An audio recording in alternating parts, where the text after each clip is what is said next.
What happens to the heroes who never got their chance to shine?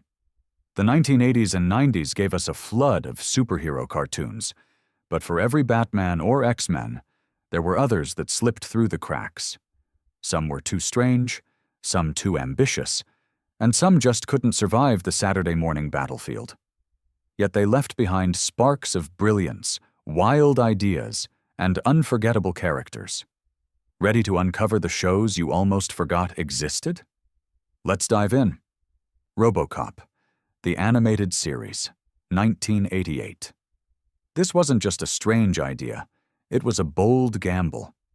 Imagine taking Paul Verhoeven's ultra-violent satire about corporate greed and remaking it for kids with lunchboxes and cereal bowls. That's exactly what Marvel Productions did in 1988 with Robocop, the animated series.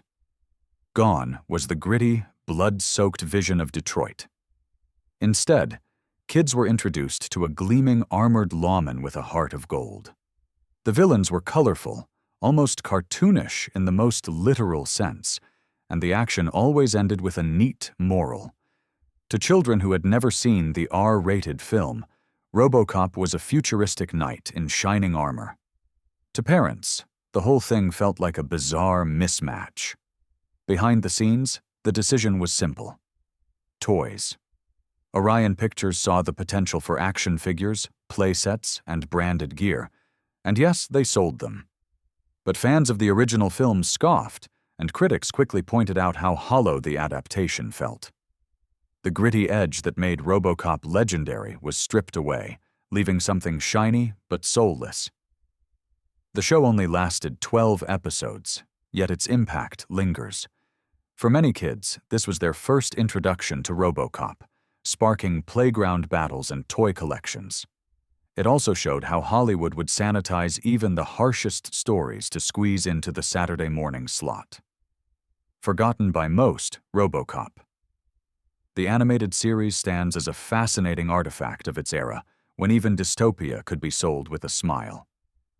Pride of the X-Men, 1989. This was Marvel's great what if. Before the world-changing X-Men, the animated series of the 90s, there was Pride of the X-Men, a one-shot pilot that aired in 1989. The show introduced Kitty Pryde as the rookie joining the team. Alongside her were Cyclops, Wolverine, Storm, Colossus, and more, fighting Magneto and the Brotherhood. On paper, it had everything. A colorful cast, strong animation from Toei in Japan, and a sweeping story that took viewers all the way to Asteroid M. Kids who caught it on TV felt like they were witnessing the beginning of something epic. But it never happened. Marvel's finances were shaky, networks were nervous about darker storylines, and one creative choice baffled everyone. Wolverine spoke with an Australian accent. Fans couldn't believe it. Combined with corporate hesitations, the series was doomed before it began. Yet the pilot refused to disappear. Bootleg VHS tapes made the rounds, and its designs directly inspired Konami's classic X-Men arcade game in 1992. Even without a full series, Pride of the X-Men proved that mutant heroes could captivate audiences. Today, it's remembered not as a failure, but as a near miss, the spark before the fire. Fans still watch the pilot online and imagine what might have been. Forgotten by the mainstream, Pride of the X-Men remains one of Marvel's most fascinating almost classics. The Toxic Crusaders, 1991. This was the weirdest recycling project of the decade. The Toxic Avenger, a cult film famous for its over-the-top chaos, somehow became the foundation for a children's cartoon in 1991. The result was The Toxic Crusaders, an eco-friendly superhero show unlike anything else on TV. Here, the grotesque janitor-turned-mutant became a lovable defender of the environment. He was joined by a squad of oddball allies, each stranger than the last. Their mission wasn't revenge or justice, it was cleaning up pollution, fighting slime-based bad guys, and saving the planet. The show ran for just 13 episodes, but its reach went further. It spawned toys, video games for Nintendo and Sega, and even a short Marvel comic run. For a brief moment, kids bought into the idea that a slime-covered mutant could be a role model. But parents who discovered the show's roots in the outrageous original movie weren't so happy. Critics scratched their heads at the tonal whiplash. And ratings? They sank fast. The Toxic Crusaders was gone almost as quickly as it appeared. Still, there's something admirable about it. It captured a unique moment in the early 90s when environmentalism was in, and studios would adapt literally anything. Today, retro fans treasure it as a reminder of just how bizarre Saturday mornings could get. Spiral Zone, 1987. This wasn't your typical Saturday morning cartoon. It was a nightmare in Technicolor. Premiering in 1987, Spiral Zone told the story of a world infected by a mind-controlling plague.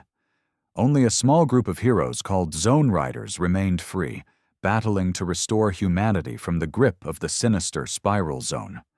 Unlike the cheerful optimism of G.I. Joe or Transformers, this show was grim. Victims of the infection shuffled around like hollow-eyed zombies, and the heroes were constantly outnumbered. It was more dystopian than playful, and kids who stumbled onto it late in the morning lineup never forgot how unsettling it felt. The animation leaned heavily on Japanese influence, giving it a moody, dramatic look. Critics praised its darker storytelling, but toy sales never took off. Kids wanted brighter, flashier heroes. Spiral Zone just felt too bleak. Despite producing 65 episodes, it struggled in ratings and was overshadowed by friendlier shows. Still, the cult following has endured. Fans point out that Spiral Zone was one of the rare 80s cartoons that treated children as capable of handling suspense and danger. It didn't sugarcoat the stakes, and in doing so, it carved out its own eerie corner of animation history. Forgotten by the mainstream, Spiral Zone remains a hidden treasure for those who like their cartoons with a touch of darkness. Wildcats, 1994. This was Image Comics' big swing at TV glory. In the early 90s, Image stormed the comics world with flashy heroes and darker storylines. Jim Lee's Wild C.A.T.s was among the hottest titles, and in 1994, it made the leap to animation.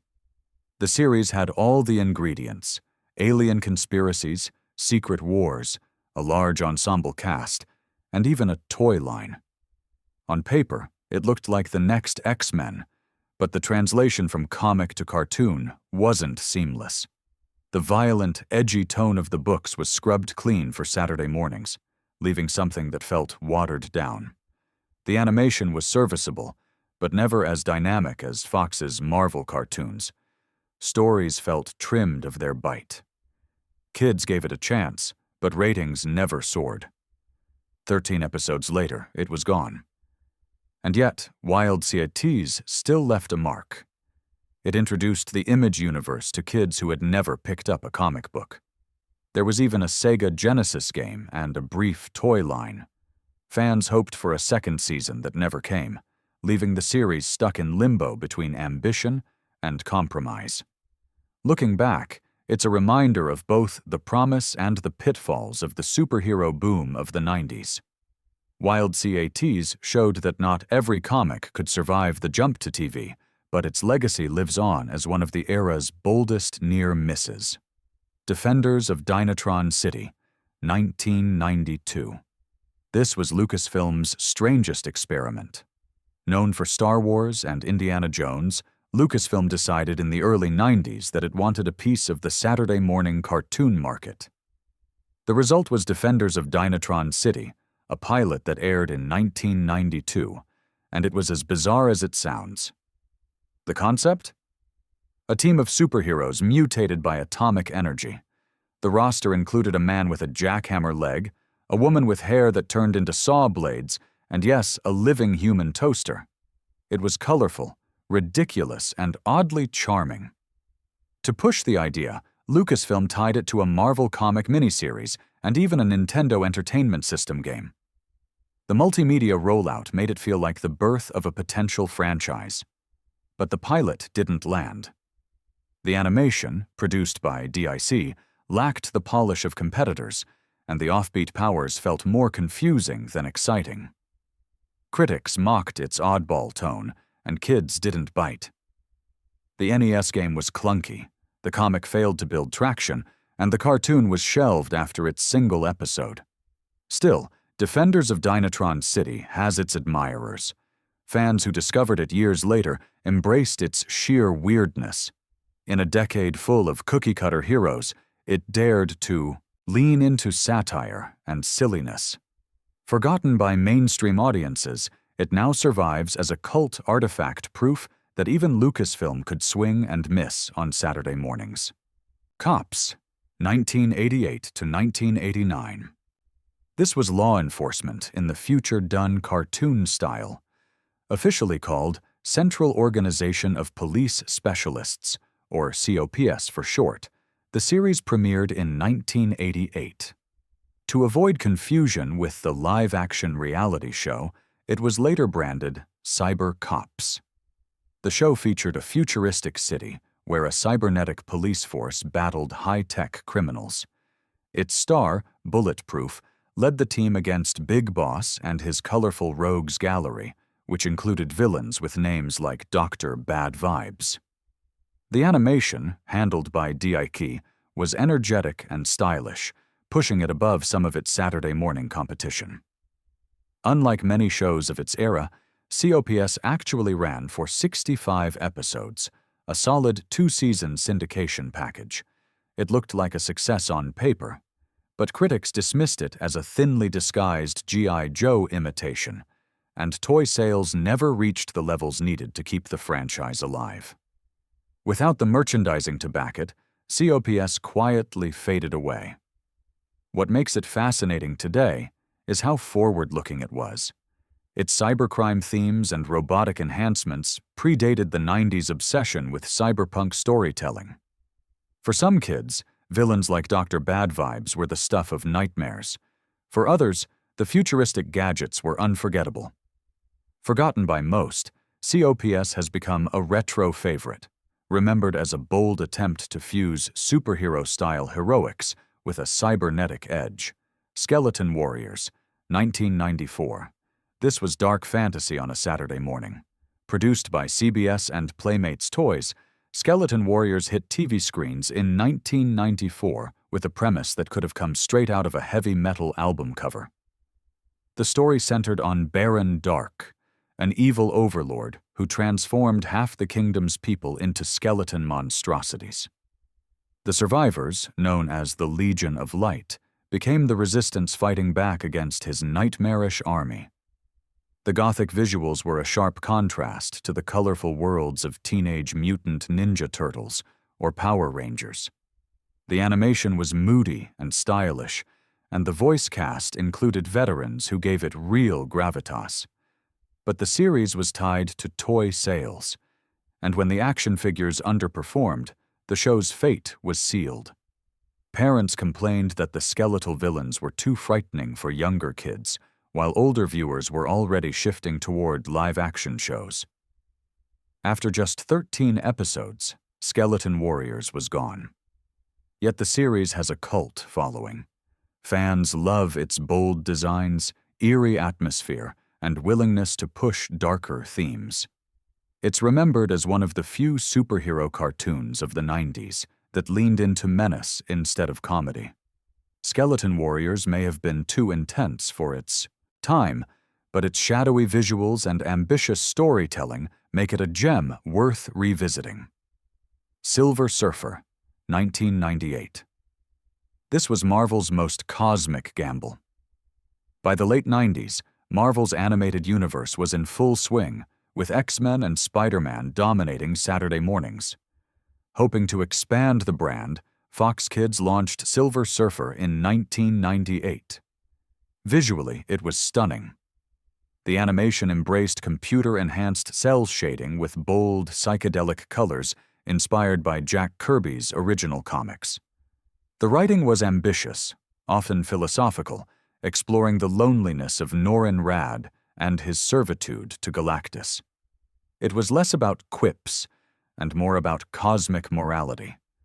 Critics praised its depth and artistry, but kids tuning in for fast-paced action found it slow.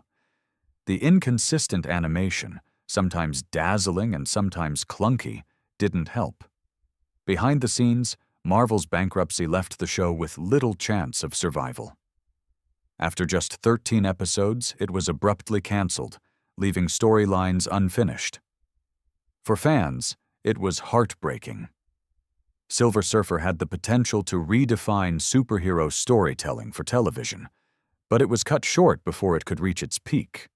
Today, the show is remembered as one of Marvel's boldest experiments. It wasn't kid-friendly in the usual sense, but it dared to reach for something bigger. Forgotten by mainstream audiences, Silver Surfer remains a cosmic treasure for fans who appreciate ambition over formula. Bionic 6, 1987 to 1989. This was the family that fought crime together. Long before Pixar made superheroes a household family concept, Bionic 6 brought the idea to television in 1987. The story followed a blended family transformed into bionic superheroes after a freak accident. Led by Professor Sharp, the parents and kids became a team battling the villainous Dr. Scarab. Each family member had their own powers and gadgets, from karate skills to high-tech brains, and together they embodied teamwork and unity. The show was notable for its inclusivity. Characters like IQ, the brainy black teenager, added diversity rarely seen in 80s cartoons. The animation, produced by Japan's TMS Entertainment, was cinematic, with lush visuals that stood out compared to other American productions. Critics praised its ambition and storytelling, but the show's toys never sold well, which doomed its chances for longevity. In the 80s, cartoons survived or died based on merchandise, and Bionic 6 just couldn't compete with giants like Transformers or He-Man. Production costs were also high, making it difficult to sustain. By 1989, the series ended after 2 seasons. For those who watched, though, it was unforgettable. Bionic 6 blended heart, diversity, and family values into a stylish superhero package. Forgotten by most, it remains one of the most underrated superhero shows of its era, an experiment that proved cartoons could be both exciting and meaningful. Phantom 2040, 1994 to 1996. This wasn't your grandparents' Phantom. Based on the pulp hero from the 1930s, Phantom 2040 reimagined the ghost who walks in a futuristic, cyberpunk setting. Airing between 1994 and 1996, it gave the mantle of the Phantom to Kit Walker's descendant, a young man caught in a world dominated by corporations, pollution, and technology run amok. The art style, designed by Peter Chung of Aeon Flux fame, gave the show a moody, angular edge that stood apart from the round, bright animation of its peers. Episodes explored themes like environmental destruction, urban decay, and the pressure of legacy. It wasn't just punch-and-kick heroics, it was a layered story about responsibility in a broken world. Kids expecting simple action sometimes found it slow, but critics praised its daring ambition. It lasted 35 episodes, more than many forgotten shows of its era, yet it never gained the mainstream following of Batman or Spider-Man. Toy sales lagged, and without that support, the series eventually ended quietly. Still, Phantom 2040 has aged remarkably well. Today, fans see it as a visionary experiment, one that leaned into story-driven animation years before that became the norm. It wasn't a relic of the past, it was a glimpse of the future. Ultraforce, 1995. This was Malibu Comics' shot at the big leagues. In the mid-90s, Malibu's Ultraverse line of comics was making waves with edgier heroes meant to rival Marvel and DC. So in 1995, the studio rolled out Ultraforce as a Saturday morning cartoon on the USA Network. The cast included Prime, Hardcase, Topaz, and others characters with bold designs and dramatic storylines in the comics. The cartoon, however, pulled its punches. Prime, who in the comics was a troubled teenager trapped in a hulking adult body, was watered down into a straightforward muscle man. Other characters lost their edge, and the show quickly felt like a generic knockoff of more popular Marvel titles. The animation, handled by A.C.O.M., was inconsistent. Critics noticed, and longtime comic fans felt the heart of the Ultraverse had been stripped away. Ratings were weak, toys didn't move, and the show was canceled after just 13 episodes. When Marvel bought Malibu, Ultraforce's fate was sealed. The company had no interest in competing against itself. Today, Ultraforce is remembered only by die-hard comic historians. But for a brief moment, it represented the ambition of a new generation of creators trying to break into animation. Forgotten by most, it remains a curious footnote in superhero TV history. Swamp Thing, 1991. This was DC's strangest attempt to go kid-friendly. Known for its eerie comics filled with horror and mysticism, Swamp Thing was reimagined in 1991 as an eco-conscious Saturday morning hero. The result? A 5-episode run that leaned heavily on monster-of-the-week plots and moral lessons. Gone were Alan Moore's poetic reinventions of the character. Instead, Swamp Thing fought repetitive villains and recited simplistic messages about protecting nature. To kids, it was a bit of fun. To fans of the comics, it was baffling. The show came with a toy line and a theme song parodying Wild Thing. Yes, Swamp Thing sang his own name over a rock beat. Critics weren't impressed, and the toys didn't sell strongly enough to keep the franchise alive. Behind the scenes, executives saw Swamp Thing as another Teenage Mutant Ninja Turtles clone, but it never clicked with audiences. Parents found the dark imagery unsettling, while comic readers rejected the goofy tone. After 5 episodes, the experiment was over. Yet Swamp Thing's cartoon remains fascinating in hindsight. It shows how even the most niche, brooding characters were reshaped into potential action figures during the 90s. Forgotten by many, it now stands as one of DC's most unusual misfires in animation. Mighty Max, 1993 to 1994. This was the toy commercial that grew a conscience. Based on the Polly Pocket-style Doom Zone playsets from the early 90s, Mighty Max hit TV screens in 1993 and surprised everyone by being far more imaginative than its plastic origins suggested. The story followed Max, a regular kid who discovers he's the cap-bearer chosen to battle ancient evil across dimensions.